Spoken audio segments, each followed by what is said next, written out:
আসসালামু আলাইকুম গাইস, কেমন আছেন আপনারা সবাই? আপনাদের জন্য আমি আজকে একটা পাউরুটি দিয়ে একটা কাটুরি চাট মশলার রেসিপি নিয়ে আসছি। চাট বানানোর কাটুরি। তো দেখুন, আমি পাউরুটিটি সুন্দর করে কাটটা এইভাবে পিস পিস করে, তারপরে কিন্তু সবটি পাউরুটি একসাথে কাটটা নেবো। কাটটা তারপর পিস পিস করে আমি একটু বেড গ্রামের মতন বানাই নেব। তো আমি একটা ব্লেন্ডারের ভিতরে এখন সবটি পাউরুটি নিয়ে নেবো, নিয়ে কিন্তু গুঁড়া করে নিয়ে আসবো।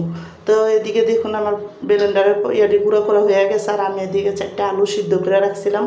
আলুটারে আমি সুন্দর করে ডলমু এখন।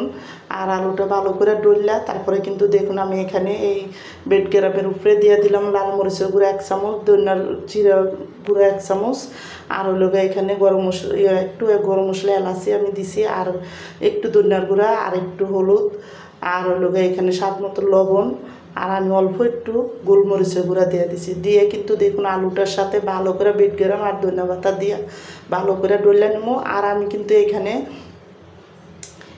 এই আলুটার লগে কিন্তু আমি এখানে কর্ন পাউডারও দিছি 2-3 চামচ।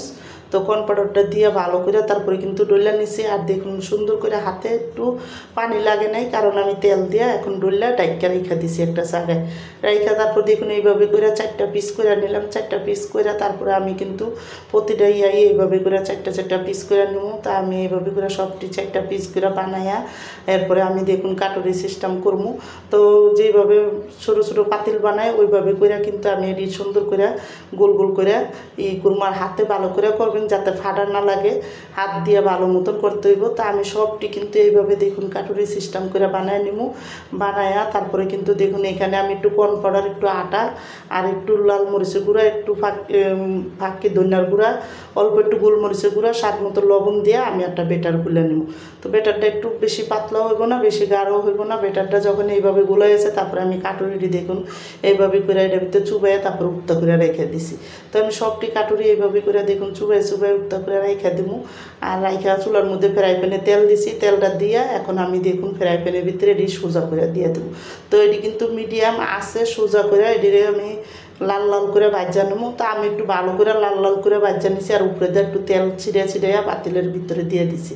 তো এইভাবে করে কিন্তু আমি সবটি ভাজা নেবো। তো আমার এই নাস্তার রেসিপিটা যাদের পছন্দ তারা লাইক সাবস্ক্রাইব দিয়েন প্লিজ। আমার ভিডিওটা আপনি বেশি বেশি শেয়ার করে দিয়েন আর সাবস্ক্রাইব করে দিয়েন। আর এইভাবে একবার হলেও চাট কাটুরি বানায় খাওয়ায় দেখেন, বাচ্চাদের অনেকই মজা লাগে। তো আমি দেখুন এখানে কিন্তু এটি সুন্দর করে ভাজা নিছি। ভাজা আমি একটা লাল লাল করে সুন্দর মশমশা করে উঠাই নিছি। তারপরে এখানে কটা আলু আমি এই বেসন ইয়াটার ভিতরে ময়দার ইয়ার ভিতরে দিয়া তারপরে এইটারও আমি লাল লাল করে ভাজা নেবো। ভাজা দিকে দেখুন পেঁয়াজ, কাঁচামরিচ, ধনিয়া পাতা সব কিছু দিয়ে একটু টক দই দিয়ে দিছি। তারপরে আমি টমাটো সস দিয়ে দিছি। তারপরে আলুটি সুন্দর করে উপরে দিয়ে ধনিয়া পাতা দিয়ে